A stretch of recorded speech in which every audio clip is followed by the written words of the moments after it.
In July 1979, Glenna Susan Sue Sharp, née Davis, born March 29, 1945, in Springfield, Massachusetts, along with her 5 children, left her home in Connecticut after separating from her husband, James Sharp. They relocated to Northern California, where Sue's brother Don lived. Upon arriving in California, she rented a small trailer formerly occupied by her brother at the Claremont Trailer Village in Quincy. The following fall, she moved to house number 28 in the rural Sierra Nevada railroad town of Keddie. The house was much larger than the trailer and had become available when Plumas County Sheriff Sylvester Douglas Thomas vacated the property. She resided there with her 15-year-old son John, born November 16, 1965, 14-year-old daughter Sheila, 12-year-old daughter Tina, born July 22, 1968, and 2 younger sons, Rick, age 10, and Greg, age 5. On April 11, 1981, at around 11:30 a.m., Sue, Sheila, and Greg drove from the residence of their friends, the Meeks family, to retrieve Rick, who was attending baseball tryouts at Gansner Field in Quincy. They happened upon John and his friend Dana Hall Wingate, born February 8, 1964, hitchhiking at the mouth of the canyon from Quincy to Keddie, and then drove them about 6 miles, 9.7 kilometers, away to Keddie. 2 hours later, at around 3:30 p.m., John and Dana hitchhiked back to Quincy, where they may have had plans to visit friends.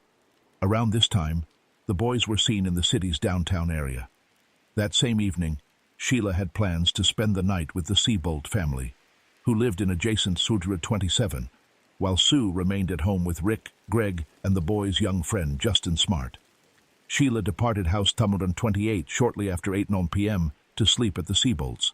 Tina, who had been watching television at the Seabolt residence, returned to number 28 after asking what time it was at 9:30.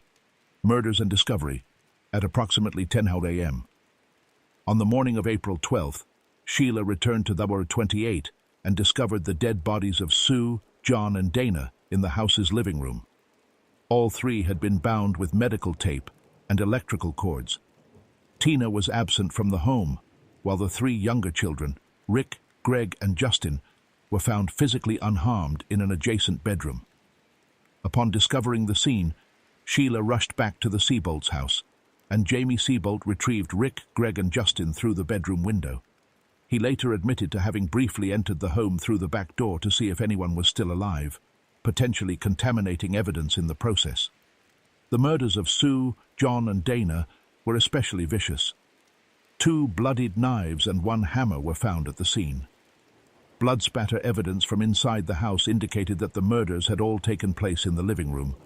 Sue was discovered lying on her side near the living room sofa, nude from the waist down, and gagged with a blue bandana and her own underwear, which had been secured with tape. She had been stabbed in the chest, and her throat was stabbed horizontally, the wound passing through her larynx and nicking her spine, and on the side of her head was an imprint matching the butt of a Daisy 880 Powerline BB pellet rifle. John's throat was slashed. Dana had multiple head injuries and had been manually strangled to death. John and Dana suffered blunt force trauma to their heads caused by 1 or more hammers. Autopsies determined that Sue and John died from the knife wounds and blunt force trauma, and Dana died by asphyxiation.